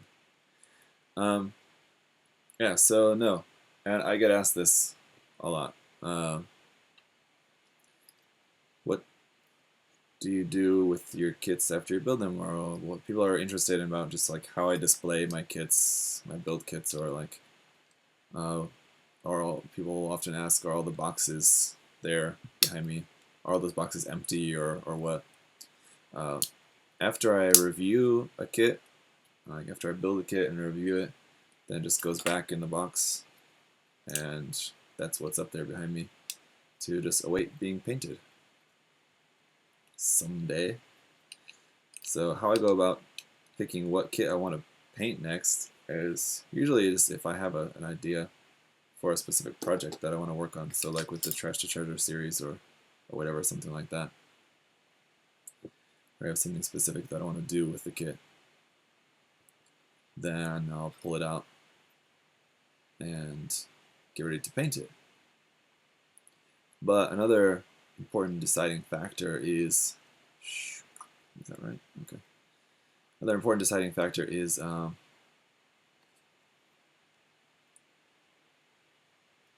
just like the time that I want to spend on it. It's like, for example, I've recently painted up the RE100 GP04 kit. And a big reason of why I just picked that kit kind of randomly to just pull out and work on painting it is because I knew it would be a relatively quick kit to paint, and I wanted something that would be kind of quick to paint, just for this kind of quick little side project thing, just for a little project between other projects. You kind of have to I don't know what's the word, but kind of relax a little bit or something between projects and just like take on something just kind of easy.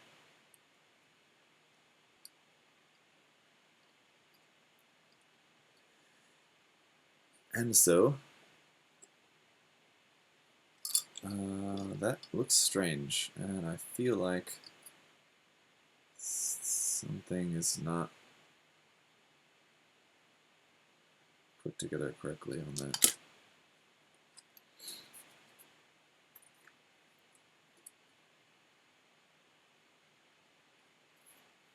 You're welcome.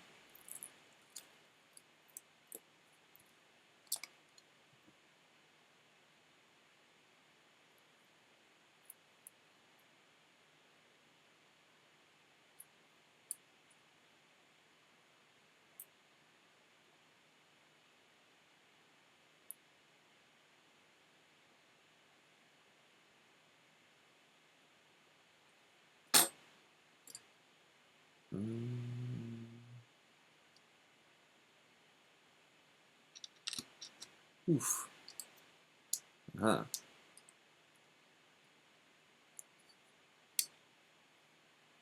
Kind of wasn't really paying attention to this section of the build. There we go.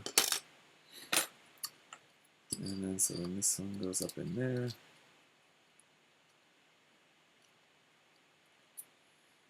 Okay.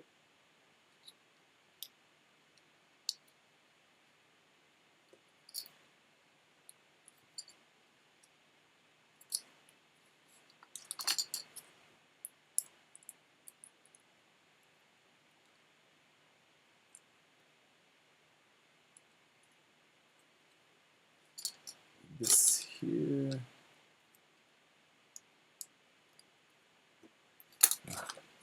The last sticker. Thank God.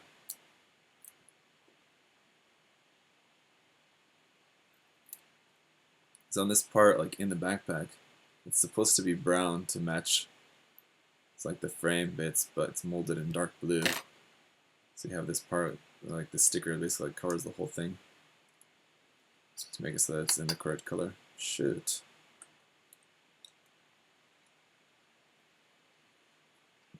That was easy enough.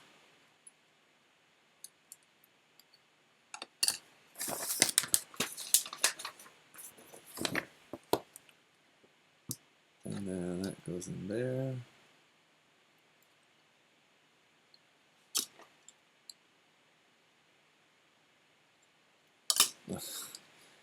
Duh.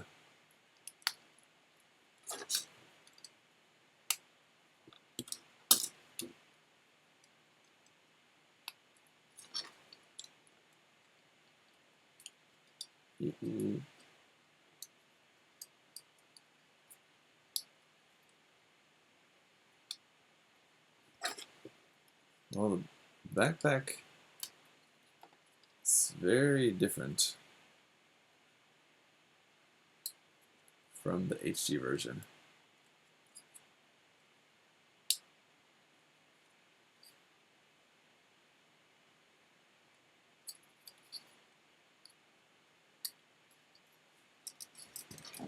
But there we have it. Let's plug that onto there.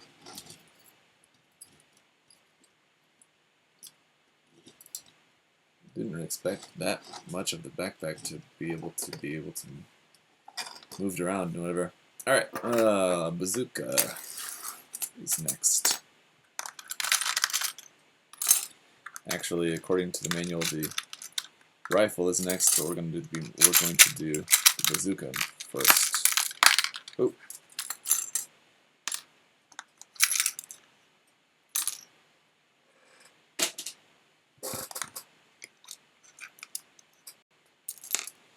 Now we're almost done. Alright. So put this stuff away.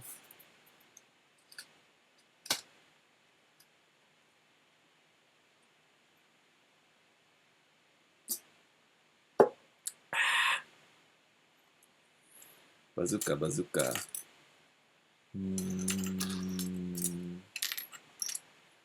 Already can't find the very first part that I need for the bazooka. It's this part, it just didn't look like that.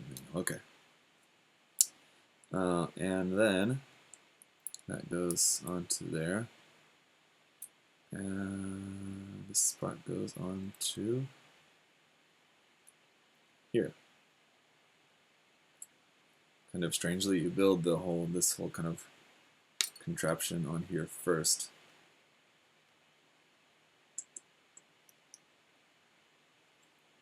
Part that goes like on the top of the bazooka.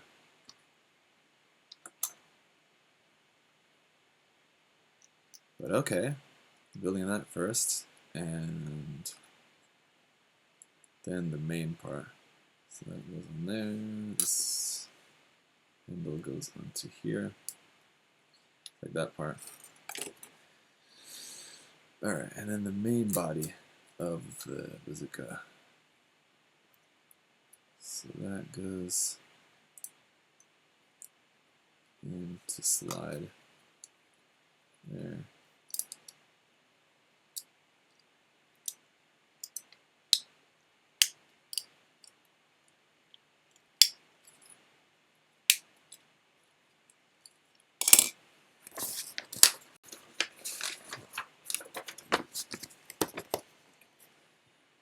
And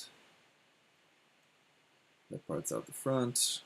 So this part slides over the top of that to the end, basically. And then this part. And then this part.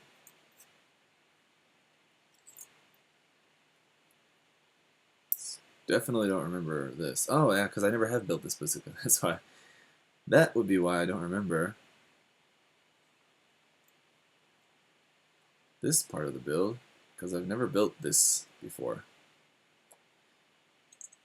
I just built the Master Grade Sinanju Verka, which did not include the bazooka.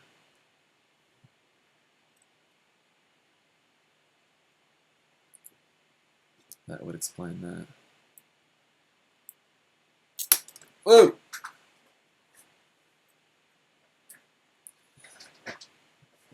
Ouch. Okay.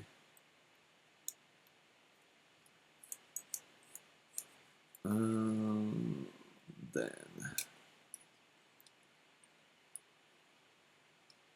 goes into there, that slides onto there. And push that part to there. Pull that out. Clip the handle on.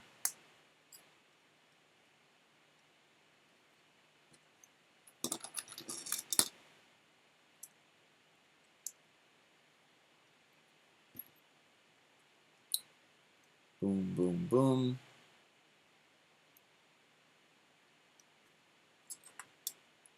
Slide that out. Slide this up into there. That's pretty cool. Didn't know how the back of that opens up that much. I don't know if I've ever actually seen it before. I don't remember. But that's pretty awesome. It works a lot better than the Master Grade Unicorn. So there's the bazooka. This one just fits onto the top of here. Missed a nub there.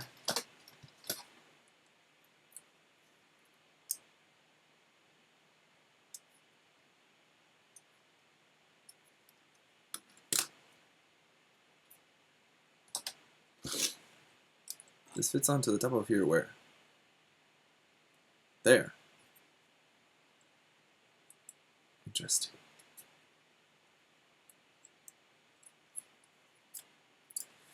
Very big boy bazooka. Yeah, that's quite interesting. I've never built that before. Right. So let's stick that up there. And then we just have the shield and the beam rifle left. I've got all the parts for those just kind of mixed up here, but it should be pretty easy to tell which part's which. So we'll go beam rifle over there, shield over here.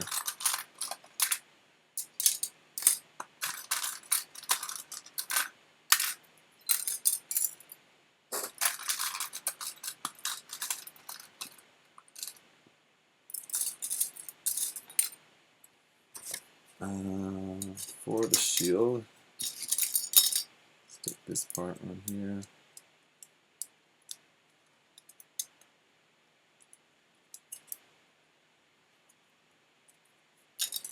This part on the front. Really cool shield design. And I definitely prefer the new shield more than the old one.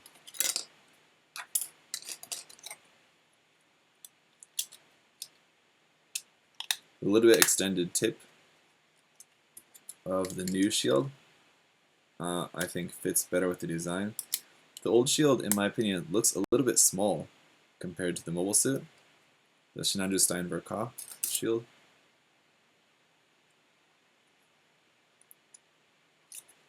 But this one, being a little bit longer, I think fits a little bit more. It still looks a little bit small for the design, really, to be honest.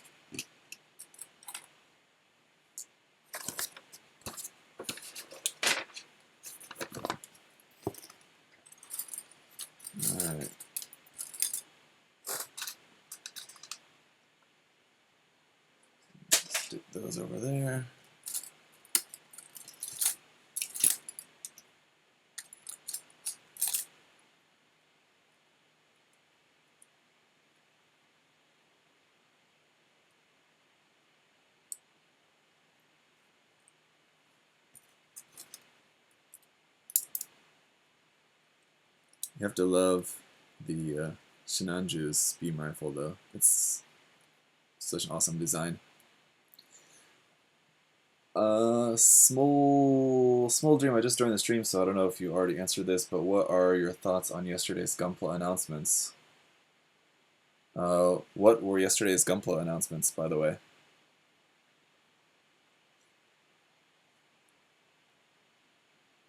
I know there's the announcement that the announcement that Bandai is working on a high-grade Sandrock Gundam. Mentioned that a little bit earlier on in the stream, but I haven't seen any other announcements, I don't think, other than that, right? What announcements are you talking about? Sorry, it may just be slipping my mind, because I'm not really focused.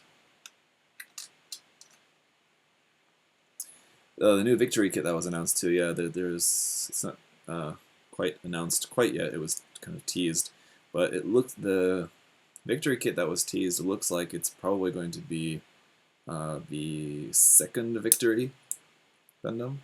It's the name of it. It's the second Victory Gundam. And I hope that it is. It's a really cool design, and why won't this close? That seems to be in the way. Is this just not pushed on here all the way, or what? Or is that in there wrong, or what? It could be in there wrong. It looks like it might be. New Victory kit. It's not the V2. It's the second V. It's a little bit different design, but it's a cool design. Yeah, I had that in there wrong. It has pretty cool equipment on it, so if that is in fact what it ends up being, I'll be quite happy with that. And at first I thought it was an HG, but I saw someone else saying that it looks, the scale looks more like it's a master grade. But I haven't had time to, I haven't taken the time to go back and have another look at the teaser images, or like what we can see of it so far. But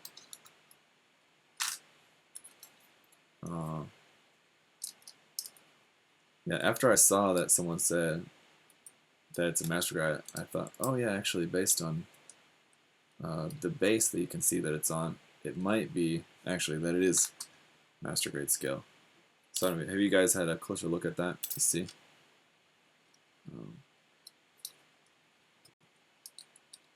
I just kind of assumed high grade right off the bat, but after seeing that comment about it being about someone else thinking that it was a master grade, I thought, oh man, that makes sense. That's probably correct. But any other announcements you guys are talking about, or what else was announced recently, like yesterday?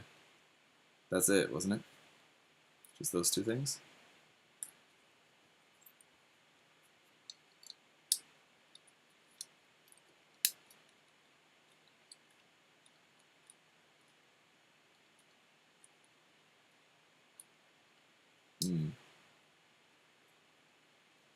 The size compared to the action base, maybe things. Yeah. So yeah, right. I didn't think it right off the bat, but after I saw that comment about that, I thought the same. Based on the size of the action base, it is probably an MG. Yep. So that's cool. I definitely really like the new. I like the new rifle for this.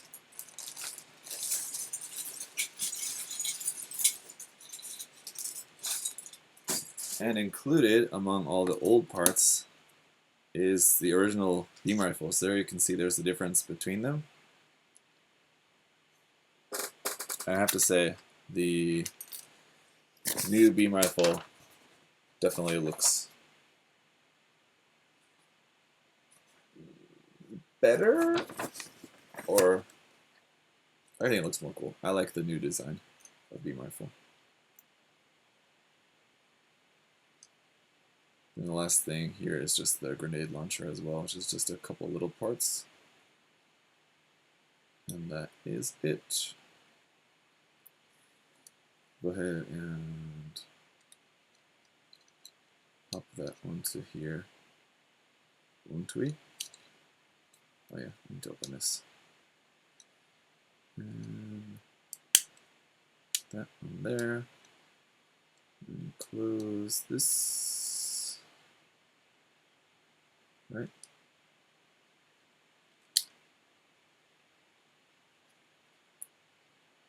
Or that needs to be like close at the same time or what? Oh, yeah, I should check the manual. There is a process as how to put this onto there that I was not paying attention to. Beam rifle reminds me of the ship from Alien for some reason. Beam rifle reminds you of the ship from Alien?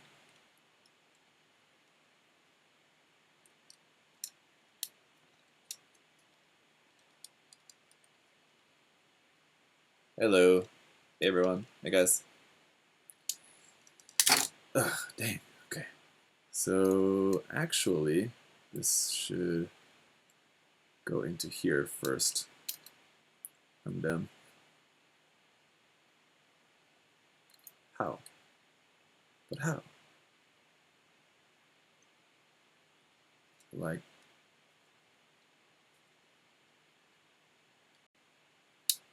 that. Like that. There we go. Woo, man, with the grenade launcher on there, it looks even better. Super cool. All right, do you get the muns from the tier 1 sub on Twitch? Are you asking me, do I get money from people subbing on Twitch? Yeah, I think so, a little bit. But it's not enough yet, I think, in total, that I haven't gotten paid from Twitch yet. Yeah, I don't really know. I honestly don't really know how Twitch works that well yet either. It's something I'm still just kind of working on myself. And so,